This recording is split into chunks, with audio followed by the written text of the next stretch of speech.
Hello, everyone, and welcome. We're going to give it just a couple more seconds before we get underway. We're just about at a minute after the hour.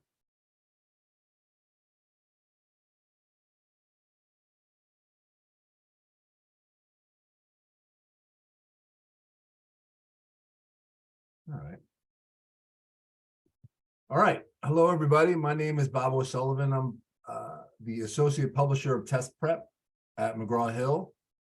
And would like to welcome you to our 5 Steps to a 5 webinar for AP Environmental Science. We're about 6 weeks out from test day.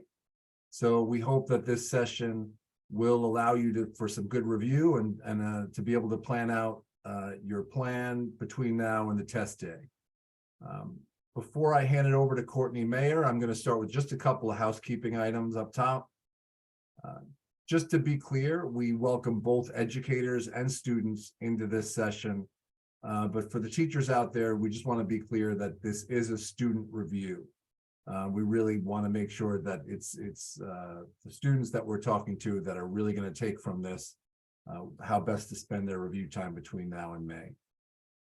You'll notice that second bullet. Originally we were planning to limit people to the Q&A feature at the end. What we found is if you have a question from doing a number of these webinars so far, if you have a question as the presentation is progressing, please feel free to share it with us, either in the chat box or the Q&A feature. If you've got a question, someone else out there probably has the same question. And what we found is it makes it a little more interactive, more fun, more organic when the questions come in like that and we're able to see them and address them as we go through. So do feel free to do that. And if you get in there and someone's already, you have the same question that somebody else has posted, just throw a little thumbs up on it so we know it's important. Quick note, you guys will not be able to see one another. Nobody on the session will be able to see one another. You should be able to see me and hear and see Courtney Mayer, who's going to be our main presenter. We've got Anya and Simone on the McGraw-Hill side standing by to help out. You should be able to hear them. You won't be able to see them. And then importantly, no student data is being collected.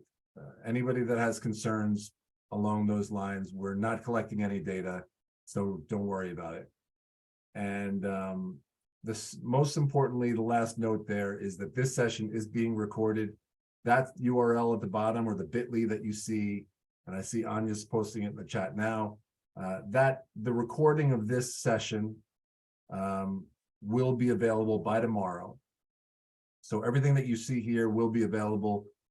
Teachers tell your friends, students tell your friends, it's going to be out there, it'll be on YouTube and ready for anyone to access. And we do hope that you'll share, because we do, we've spent a good amount of time getting these things together. We think they're really valuable, and we hope that they will be valuable to students out there. So feel free to spread the word. If you want to take a picture of that URL, I'll give you a couple seconds to do that, or jot it down if you're old school. And that's where it will be as of tomorrow. So next slide, please, Courtney. Real quickly, the agenda, we're just going to do a quick meet and greet with our author, Courtney Mayer. Courtney is going to share with you her grader and reader notes, the things that she's picked up as being affiliated with the test for so long.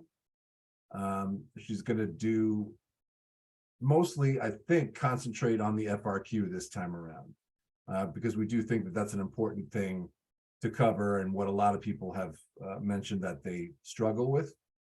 We're going to do a few minutes on the cross-platform prep course, which is just a fancy way of saying our digital platform that accompanies the 5 Steps to a 5. I'll do 5 or 10 minutes to show you guys what that is at the end, and then a Q&A at the end. But please, again, don't feel limited to that. If you have a question as we go along, feel free to ask it. With that, I'm going to turn it over to Courtney. Courtney, over to you. Unmute myself. Hey guys, how is everybody? I hope you're having a wonderful either afternoon or early evening, depending on where you are. I am the author of the 5 Steps to a 5 book that you see on the screen for AP Environmental Science. And like Bob said, the test is right around the corner. We have about 5 or 6 weeks until the exam. So that's why we're doing this. So a little bit about me. I have taught AP Environmental Science for over 20 years. I'm a consultant for College Board, meaning I teach teachers how to teach this course so that they can better teach you. And I also have been a reader and a table leader at the AP Reading, which is, you guys will be writing the FRQs, which is our topic for today. Somebody's got to read those. Somebody's got to give you points and score those according to the rubric. And so for years and years and years, I have done that. And that's where this slideshow comes from, is things I've learned by reading thousands and thousands and thousands of student responses. And the 5 Steps to a 5 book, if you don't have it, you still got time to study. It's available on Amazon. It's available at your local bookstores like Barnes and Noble. So please feel free to go grab yourself a copy. Okay, so some high-level things that I think are important. First off, the most tested questions on the test come from Unit 9, Global Change. It's the very last unit that is in the course description, and it's all about things like climate change, biodiversity, et cetera, et cetera, et cetera. So that is the one that you want to spend a whole lot of time focusing on. And the issues that students struggle the most with, or the biggest downfalls on the test: global warming and ozone depletion, making sure that you know the difference between what are the causes, what are the effects of global warming, and what are the completely different causes and effects of ozone depletion. So make sure you study those. Other things kids struggle with are all the pollution topics, because there's a lot of chemistry in there. So whether it be air, water, or land, air, aquatic, or terrestrial, making sure that you're looking back over those pollutants, that you're memorizing the different pollutants and what they do to either the environment or to you, to the human. There's a lot of questions on pollution, and you need to make sure that you look over those topics. My study recommendations here, 4 weeks before the exam, which is in the next week or two. If you have the book, take one of the 3 full-length tests and analyze which topics you struggle with, because maybe you've got pollution on lockdown. You don't need to worry about pollution, and yet you need to, go back to one of the earlier topics like human populations or something. So if you take one of the full tests and then analyze your results and see what you're struggling with, and you know exactly what to focus on. Then about 2 weeks out, review units 6, 7, 8, and 9. So that would be your energy, your air, your water, and your land pollution, and then global change. Those topics like biodiversity, global warming, ozone depletion that we just talked about. That is nearly 50% of the test, if not more. So if you can right now, and when it's crunch time, 2 weeks before the exam, really focus on what over half the test is going to be, that is just going to be the best use of your time at that point. And then the night before, review topics you're struggling with and get a good night's sleep. There is no reason to stay up till 3 a.m. It'll just make you not do as well on the test. So, okay. So my cat is walking around the background. We are going to continue. I'm sorry. We are going to continue on our topic today, which is how to write an FRQ. What I learned from years and years and years of grading these is there are many, many, many students that you can tell, or I can tell as I'm reading the responses, that they know the science. They clearly have learned something in class, or they've studied on their own. However, they don't quite write it where I can give them points on the rubric. Okay, because there's a whole lot of kids that don't know the science. They'll leave it blank or tell me a story about their prom date or something. And that's fine. They don't deserve the credit. But when I've got a student that I read it and I know he or she knows the science, but doesn't write it in the proper way to get the points, it just really makes me kind of sad. So that's where I started with this, how to write an FRQ, is to make sure that if you are going to know the science, that you get the points. So that's where we're going to talk. Okay, so some high-level hints here before we get into the details. In case you don't know, the maximum number of points you can get on each FRQ is 10. There are 3 FRQs, so you can get 10, 10, and 10, right? So you can get 30 points on the FRQs. After you've answered all the FRQs, go back and see if you can count 10 points for each, right? So if it says to give 2, that's going to be 2 points. Count, did you give 2? Do you have 10 responses, if you will? If not, you probably forgot to answer some part, go back and answer it. Okay, so you've got the time to do it. Make sure you show all your work on any math questions. You are allowed a calculator. For years, we were not allowed a calculator, but now you're allowed a calculator, but you still have to show your work. You can't just put it into the calculator and put the final answer. We can't give you any points. So you can put it into the calculator to check your work, but then make sure that you show us how you got there. This divided by this, or this times this, or whatever, write it out. And then finally, all answers must be in complete sentences, with the exception of if it asks you to identify something. And we'll get into that again in a minute, but just make sure that you're practicing writing complete sentences. They don't have to be grammatically perfect. This isn't an English exam, right? But it kind of needs to start with a capital letter and end with a period so that it's a sentence and we can tell that you're giving a complete thought. Okay, so first off, the rules, or the how of this test. Free response questions for us are just answering a short prompt. They're short, they're sweet, they're not an essay. Okay, this is not how you write, again, an English essay. It's technical, it's scientific writing. We don't need you to restate the question. We know the question. By the time we get up there to grade them in Cincinnati, we've graded thousands. And so we know the question, just give us a short, sweet answer. A complete answer that we're going to talk about, but short and sweet. Doesn't have to be an essay. Also, another rule, and this isn't a rule, but this just really helps us as graders.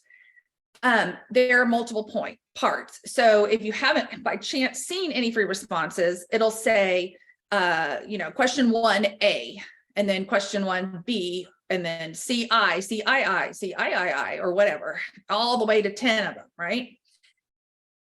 Don't make that into one giant super paragraph or one giant essay, because I don't know as the reader which part you're answering when you do that. Instead, label it just like that. This is answer 1A, or this is answer 1AI, and then give me your answer, skip some space and write the next one. They don't have to be in order. If you know 1D, you want to answer 1D first. Well, as long as it's labeled 1D, I know that you're answering 1D. And then you're like, oh, I know 1A. Well, then go back and label it 1A and answer that one. But do label it. It makes it so much easier. I already said this. Do write in complete sentences unless it asks you to identify. And we'll talk about identify in a minute. It is timed. So you need to write complete quickly. But honestly, unless you just know that you take a really, really, really long time to write, you're probably going to be fine on the FRQ. The multiple choice, you have to power through that. You're going to have to go quick on the multiple choice, but we're not talking about the multiple choice today. We're talking about their free response, but you're not going to be able to take a nap, but just power through it slowly and surely, and you'll have plenty of time, but just know it is timed. Okay, so let's talk about the language, because this is one of the biggest mistakes kids don't know. These are the words you're going to see. You're going to see environmental, ecological, economic, social, societal, something like that, human health, and then you're going to see these verbs. And so we're going to go through every single one of these and what they mean, okay? So let's start with environmental. First off, for whatever reason, if it asks you for an environmental pro, an environmental con, something, you must talk about animals, plants, soil, land, water. Do not talk about humans. We are not allowed to give you points if you write a human thing. I'll give you an example for one I graded years ago. It asks for an environmental benefit of climate change. And a whole lot of students talked about how now that the earth is getting warmer, we're able to grow crops where we used to not be able to grow crops. Well, that is true. That is a benefit of climate change. However, it's not an environmental benefit, it's a societal benefit. Crops are grown for humans. So we could give the point. So be very, very careful when it asks for environmental, or if tomato, if it asks for ecological, that you are talking about something other than humans. Economic, money. money, jobs, something like that. We always say at the reading, follow the money. So don't talk about animals or plants here. You're talking about, I can now, they build a dam, they dam up a river and they make a lake. Well, now I can start a fishing business and take families out on the lake and let them fish, and they're going to pay me and I'm going to make money for my family. Ding, ding, ding. That would be great. That would be a great economic response because you followed the money of how whatever happened brought money to you or your family or the city or whatever. Okay, so talk money and jobs there. Societal or society. Now you're only going to talk about humans, right? Don't talk about animals and plants anymore. You can talk about the fact that I can build my house. You can talk about the fact that nature allows me to go take a hike and I can de-stress from the day. Again, you can talk money or jobs, anything like that. Just don't talk about animals or plants here. Human health, obviously some sort of disease. They love, this is usually linked to a chemical, right? So they love asking about mercury and lead. Mercury and lead are nervous system disorders. So if they asked about mercury and lead, you would want to say that it causes nervous system disorders like brain damage in children, etc. I always tell my students on this, what has the entire FRQ been about? Maybe the entire FRQ has been about air pollution. And they've asked you A, B, C, I, air pollution, air pollution, air pollution, air pollution. And now they ask you a human health. You don't know. My guess is I breathe the air. It probably does something to my lungs, right? I mean, it's just a good guess. If you don't know what the disease is, you know, well, it's probably asthma or emphysema or COPD or something like that, because you know, this would be assuming you don't know what that chemical does, but try to make it make sense. But that's human health. Okay, the verbs. And what I did here is I'm using the actual verbiage from the College Board to tell you what each of the verbs mean. And some of them are a little lengthy, so bear with me here. Calculate. Okay, the actual definition according to College Board: perform mathematical steps to arrive at a final answer. Blah, blah, blah, blah, blah. Showing work is required. And we talked about that. So for each of these verbs, I'm going to give you an example question that they asked on an FRQ, give you a second to think about it, and then show you the answer. So here is an example of a calculate question that has been asked in the past. As a result of improved technology, the efficiency of solar panels has changed over time. In 1992, a solar cell had a maximum efficiency of 15.9%.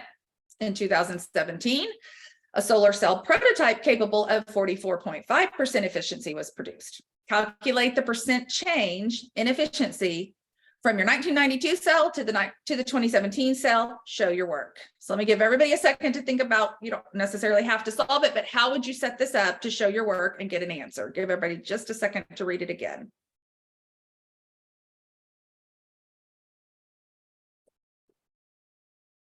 Okay. So they wanted you to do something like this. Either bullet would have been acceptable. You could have done the first bullet or the second bullet as showing your work. So this is a percent change. I always tell my students new minus old over old times 100. So the newest number minus the old number. In this case, it was dates. So the 20, whatever it was, 17 number minus the whatever the other date was number. And so the answer was 179.9, or you could have rounded it to 180 on this one. Okay, so that would be an example of a calculate. Show your work, give an answer. Now, real quick, let's say you set it up correctly. So you have, say, the first bullet, 44.5 minus 15.9. Make sure you're putting the percentages, always follow your units. And then you stick it into your calculator and you get the wrong answer. You're going fast, you're stressed, whatever, you get 21 as your answer. You'll still get the point for setup, which is great. You won't get the point for answer, you didn't get the right answer, but at least you set it up and you get the point for setup. On the flip side, let's say you don't show your work and you get the right answer, we can't give you any points because you didn't show your work. So that's important to know. Okay, the next verb you might see is describe. So the College Board says one idea, one process must communicate all the steps. I tell my students, this is me down at the bottom, think where, when, how, why, something like that. If you can describe that and using those verbs, those thoughts, you probably will get the point here. So let's look at one. It says describe a biological process by which carbon is removed from the atmosphere and converted to organic molecules. Okay, so think where, when, how, why, how might I answer that? Give you a couple seconds to think about it.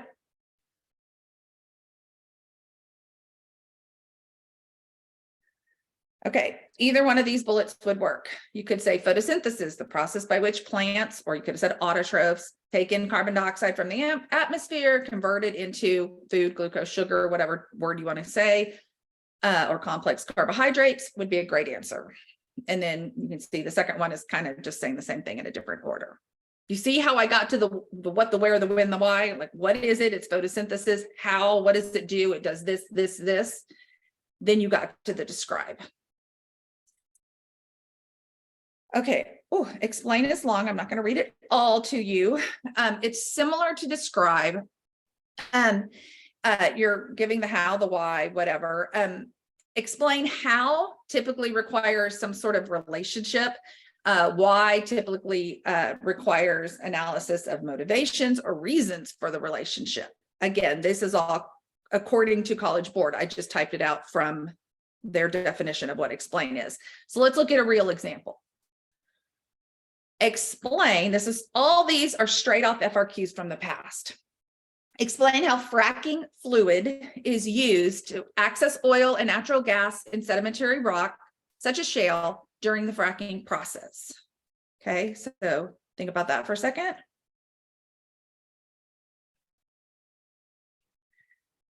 This would be a good answer. Fracking fluid is injected or pumped into the well under high pressure, opening rock fissures, releasing oil and natural gas. Can you see that I got to all the parts? What do I need to do? I need to inject it or pump water into it. It needs to be under high pressure. That's very important for the idea of fracking. What does it do? Well, it opens up the rock so that the oil is released and can ooze out, and also natural gas. So you see how I got to all the parts there? Then you would have gotten the whole point. Identify, indicate, or provide information about a specific topic without elaboration or explanation. I told you I would get back on this. So identify, I can actually just write one word. This is the only time I don't have to write a complete sentence. So let's get an example. Identify one negative geologic effect in an area where hydraulic fracturing or fracking occurs. Everybody think if you can think of one negative geologic event because of fracking. Got it in your mind? I could have just said earthquakes, one word. I could have said seismic activity, one word. I could have said sinkholes, one word. All that would be fine. I would get the point for identify. I don't have to put an identify in a sentence. All the rest of them, you need to. Okay, moving on. It's a lot of information, I know. Propose a solution. Provide a proposed solution to a problem based on evidence or knowledge. That's the College Board's definition. So how have they asked this one before? Propose a reasonable solution that could help lower the temperature increases caused by urban heat islands. They asked this a couple of years ago. So everybody think about that. What could be a solution for urban heat islands? Okay, so you could say plant, this is one example, there's others. I just wanted to give you one example for each of these. Plant green roofs on buildings or plant vegetation around buildings to increase green space. That's a solution. That's all I needed. It's a complete sentence. It's a complete thought. I don't need the what, the how, the when, the why. I don't have to explain it like I did for describe or explain, right? But my solution is plant some green roofs or plant some plants around the buildings or increase green space. That's it, because I proposed a solution. It didn't tell me to explain the solution, right? I just had to propose a solution. Simple, one sentence, probably can do it. Justify. This is a new one that they didn't used to use this verb, but now they're using it. Provide evidence to support, qualify, or defend a claim, and or provide reasoning to explain how that evidence supports or qualifies the claim. Okay, let's see what an example looks like. This is going back to the urban heat island. It was the part B of the urban heat island question we just read about. Justify the solution proposed in part B. Remember, we're going to plant some grass or put a green roof on or something, right? It was our solution by providing one additional benefit other than reducing temperature in urban heat islands. Okay, so I said, let's say I said the green roof, right? Plant a green roof. Well, now it wants me to justify another thing that would be good for, right? So my solution was plant green roofs on buildings. And then I could talk about one of these things. I could talk about how my plants on my roof could be food crops, right? So I might be able to provide food crops to the local town. Maybe it creates habitat or for biodiversity. If I have vegetation around the buildings, the birds can go live in there and build a nest. And so it's a habitat. Maybe I want to talk about some sort of runoff and erosion benefit, that it slows erosion. It doesn't matter which of those I had talked about, but I'm justifying another benefit other than reducing urban heat to my proposed solution. So that's been a kind of a new one that they've been adding recently. Okay, make a claim kind of similar, make an assertion that is based on evidence or knowledge, but sometimes they'll use that term. Here's how they asked this one, I think last year. Make a claim for a realistic governmental action to improve air quality by reducing consumption of oil. So you have to make a claim how this is going to help air quality. Okay. So I put like 3 different answers from the rubric. It will, I can increase fuel economy standards for motor vehicles. I can invest in renewable energy resources. I can use tax incentives, because we're talking the government, right? That government can give tax incentives to encourage sales of hybrid or electric vehicles. So some sort of claim that would help that problem. They don't ask this one a lot, maybe 1 or 2 times out of all, say, about 30 FRQs, if you will, right? There's 10 for question 1, 10 for question 2, 10 for question 3. So there's about 30 different responses you're going to give. This might be one of them, of all of them, but it'll be on there. Okay, so those are the verbs. Those are the environmental terms that they'll use. Now we're going to switch over to hints for success. So how can you be more successful as a student writing these so that I read yours and I can grant you the point you deserve? If you can use descriptive terms, that temporal language that really explains your concept, I put them in italics. So during an earthquake, increased pressure, that's a temporal word, causes the plates to slide past each other rapidly. Like that's using that kind of really descriptive language helps me to know that you understand what an earthquake is, right? It really helps. If a chemical equation can be used to describe a process, then use it. Obviously, assuming you're using it correctly, you know it, right? Some good examples of when to use a chemical equation are listed here. So ozone depletion, ozone formation, 2 different processes that they love to ask about. So much easier to write O3 plus, whatever you're saying, than to write it all out. Ozone plus, it's shorter, it's sweeter, and it's still perfect. Ocean acidification is another one. If you can describe that process using an equation instead of writing it out word for word, that's a great one.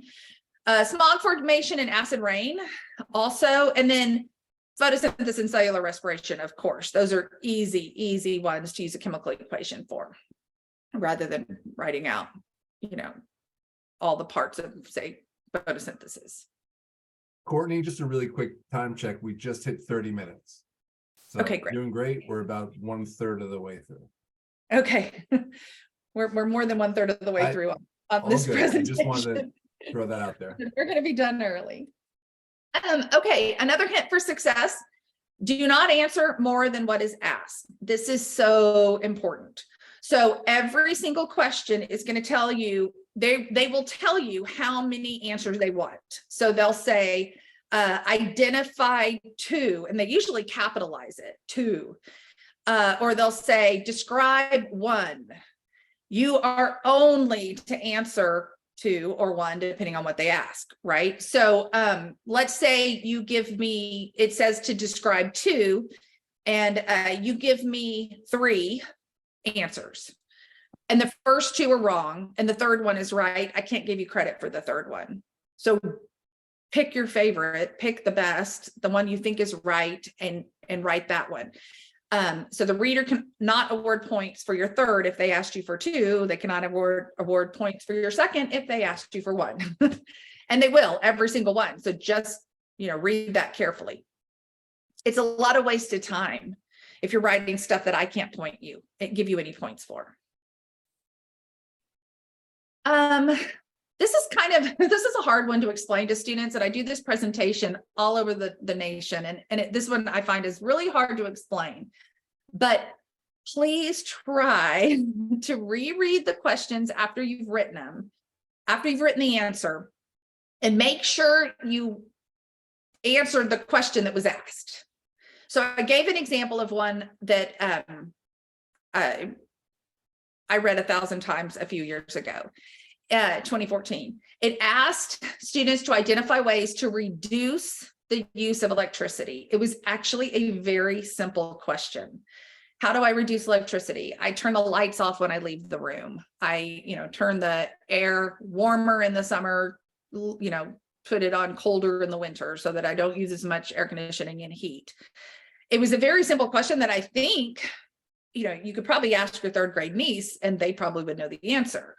Well, I think students assume that's not what they were asking. And so I read hundreds of answers about how we could switch from coal to say renewables like solar.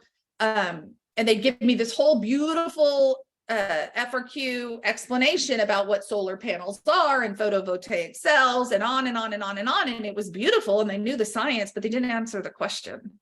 I couldn't give them any points for it because that's not what the question wanted. So if you will make sure, again, like I said, this is the hardest one because you have it in your mind as you're writing what you think they're asking, and you write a whole thing about it. So at the end, when you're done with all 30, go back, read the question, and make sure, because you're going to have time to do this, to go over your work and make sure, oh, whoops, I just talked about switching where I get my electricity. I didn't talk about lessening how much I use at home. So, it's a hard one, but it's important because we get this a lot.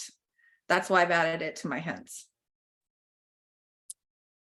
Okay, these are my no words. I call them in class my no words. Do not ever, ever, ever, ever, ever answer a question with "it's bad for the environment." Well, of course it's bad for the environment. That's why we asked it, right? This is AP Environmental Science. Everything is bad for the environment, and that's too general. Also, don't say it's going to harm biodiversity. Yes, it's going to harm biodiversity. Not enough. That's a 3rd grade answer. It's too vague. Biodiversity is like a catchphrase, or that's not the right word, but it's not enough. You need to tell me how. How is it bad for the environment? How is it going to harm biodiversity? And then finally, don't say it's going to cause pollution. If you want to talk about it causing pollution, that's fine. You just need to go on. That's not enough. So you're going to need to name a chemical and what it does if you're going to talk about pollution. So if it's CFCs, they're going to destroy the ozone layer. That would be fine. But just saying pollution, that doesn't tell me that you know any science. So I say to my students, show the grader that you know some science facts. You do. So show them that you do. Now, this next slide is, okay, what if I want to say it's bad for the environment, but that's a no word? What can I say instead? And if you don't know this acronym, memorize it. HIPCO, HIPPCO. If it's bad for the environment or it's going to harm biodiversity, if you want to use one of those no words, the minute you think about that, use one of these words instead. H stands for habitat loss. Obviously, it's going to be a describe or an explain kind of question. I doubt it's going to be an identify. So you're going to have to explain how it's going to harm, how it's going to have a loss in the habitat, right? You're going to have to go on to explain that, but that's a good thing to talk about. You might talk about invasive species, if that is the case, in whatever is bad for the environment, right? That you wanted to say. And so you would talk about some invasive species that could be brought in and outcompete something, yada, yada. You're going to have to explain it, but talking about invasive species is great. Too many people, you are always welcome to talk about the human population, and because everything we do impacts biodiversity, right? So you could talk about lots of people building homes, encroaching on habitat, something like that would be great. My second P has a asterisk, because you must explain pollution. Like I just said, if you want to talk about pollution, you need to go on and explain the chemicals and what happens. The C is for climate change. You're welcome to talk about climate change if that's the case, and explain how the climate is going to get warmer or be more erratic or whatever, wet or dry or whatever it is, and that's going to harm the biodiversity. And then overharvesting, meaning overfishing, overhunting, taking too many, would be a great thing to talk about that's going to be bad for the environment or harm biodiversity. So those are good words to use to replace the no words. Okay, those are my tips. And I am going, until there's questions, I'm going to turn it over back to Bob.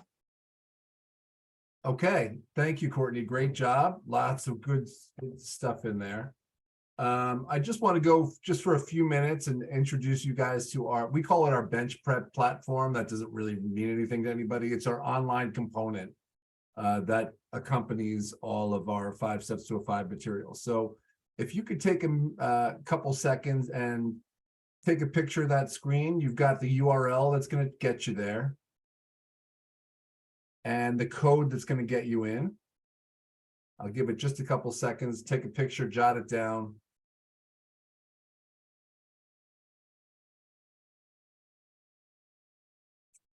And good. So Courtney, if you could stop sharing and I'll start.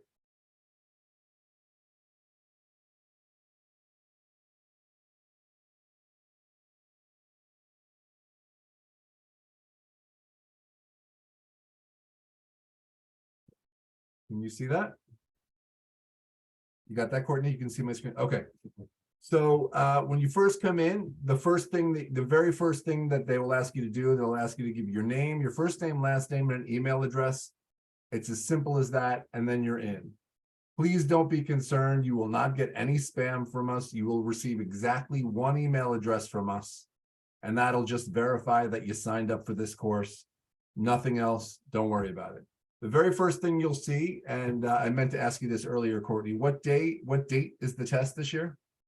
May, well, I'm not going to put you on the spot. Let's say it's May 5th. Someone will probably pipe in there. The first thing the program's going to ask you to do. Oh, I'm in AP chemistry for some reason. That's weird. Okay, Katie Morris told us May 2nd. Thank you. I had to look up what that Monday was.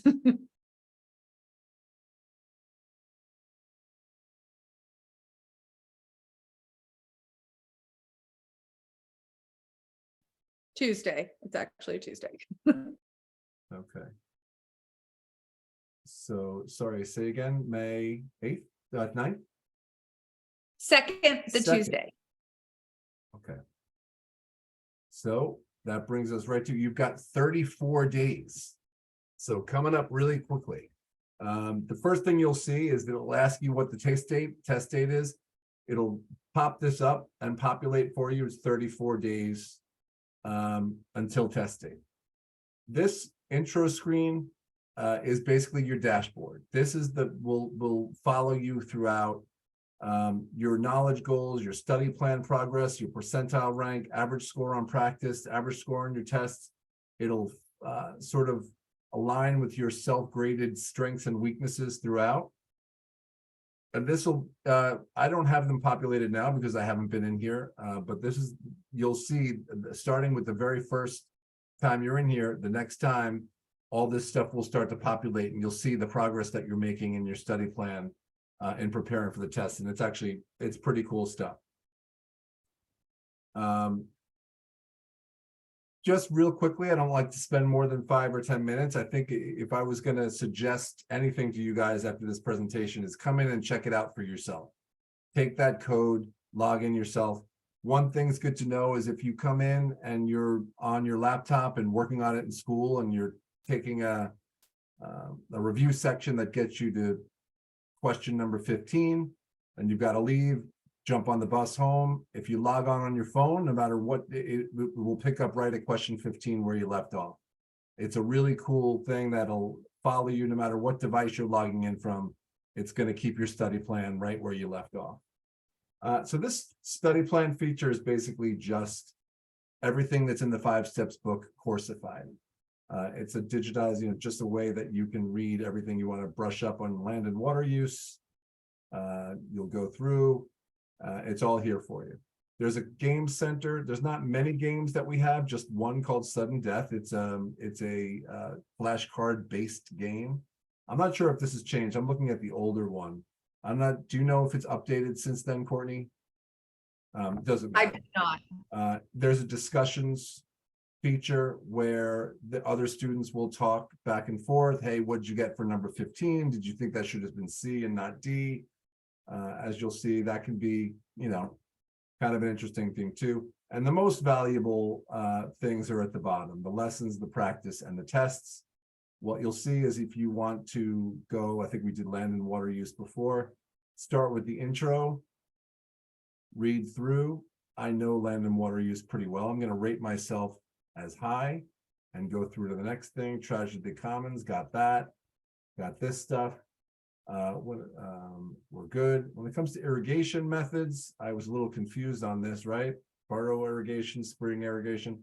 I'm going to rate myself low on these that I think I would like to come back to. And then for other ones, overfishing, mining, urbanization, I've got all that down pat. Next time I come back and I go back into lessons, it's all going to be clearly laid out for me, how I graded myself in the content when I came through it. So you'll know anything that you've graded yourself as high last time through, you don't need to revisit. By rating yourself low, you're kind of calling yourself back and saying, this is a subject I'm really probably would be smart to revisit, re-review. And this is everything that's all of the stuff broken down. And you can, work through it at your own pace. The practice questions are a really good resource. You can look at them by subject. Again, you want to stick with land and water use. We've got this category is pretty small. It's got 8 questions. Hit practice. You can go through. If you hit review answer on, it will allow you access to the answers as you go through.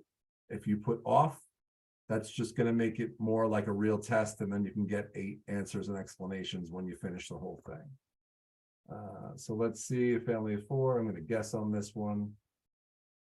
Nope, I guess B, and the answer is C. And the cool thing about this is the explanation pops right up, whether you've got it right or wrong. It'll do. And then, spend as much time as you need clicking through all 8. Let's see, maybe I'll get one right. One of them's got to be A. Yeah, here we go. All right. So environmental problems, urbanization.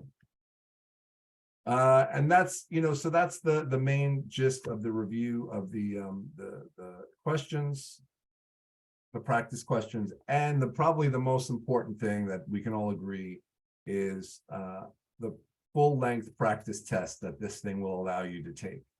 Now, whether or not you feel super confident with all the subject matter and you feel really great going in, getting close to test day, we can all agree, and I'm sure Courtney will back me up on this. You really should sit for at least one full length practice test. You've got 3 here. You want to do all 3, all the better. You've got a diagnostic you can do once you come in, see where you fall, what your strengths and weaknesses are. You've got practice test 1 and practice test 2, which are full length, hour and 30-minute. What's the full time on it now? So they're going to get 30 minutes for the FRQ, which is those last 2 have the FRQs. That's why it's longer. Well, no, they're all longer. They all say 130. And also that diagnostic one I wanted to say in the book, it automatically breaks it down by which of the topics they need to study. So it's a really good one if they're only going to do one. If you're only going to do one, to do the diagnostic, because then it'll tell you need to study atmospheric pollution or whatever.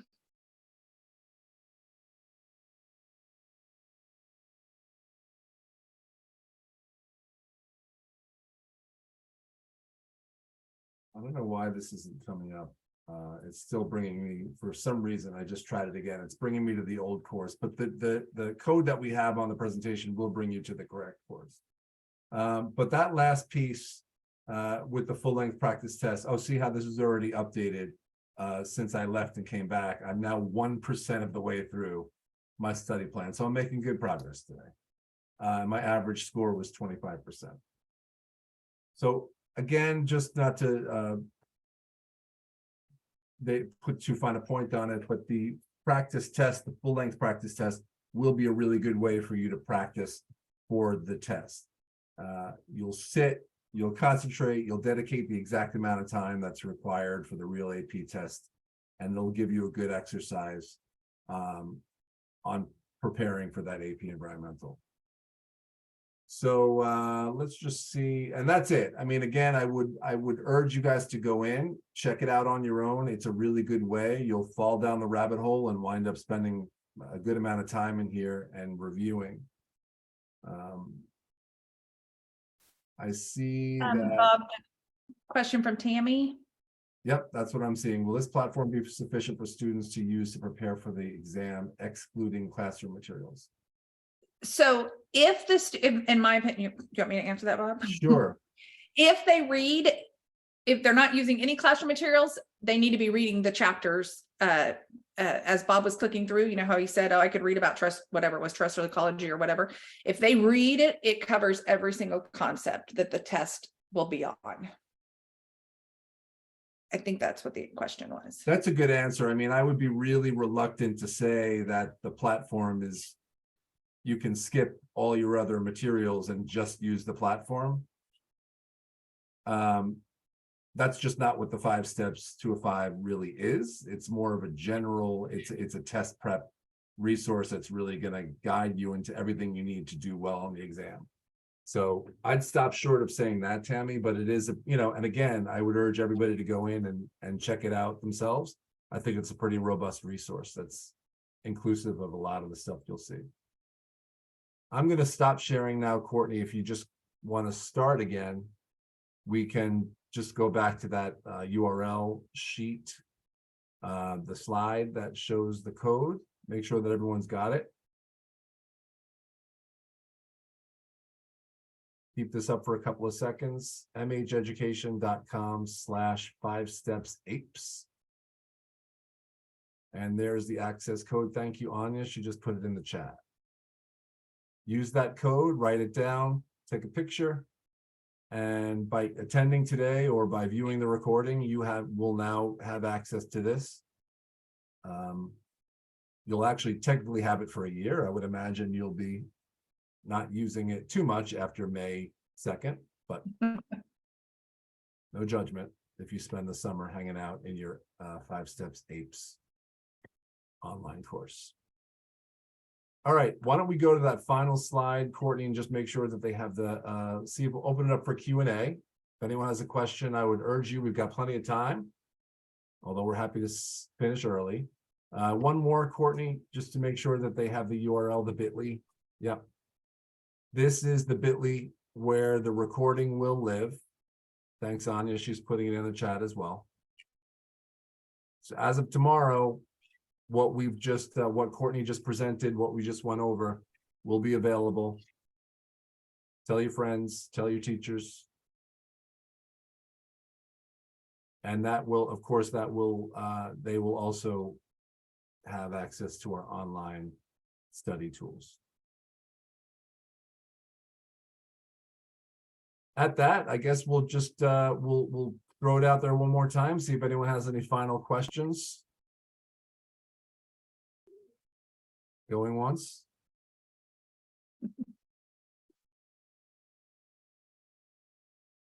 Twice. Courtney, any final thoughts? Just any students out there, good luck. I write those FRQs well, because that it is 40% of the grade on the test, and have a great May 2nd. It's a morning test, so May 2nd in the morning. Have a good breakfast. All And right. thank you for attending. I guess that's it. Thank you, Courtney. This was terrific. Always good working with you, and good luck, everybody, and take care.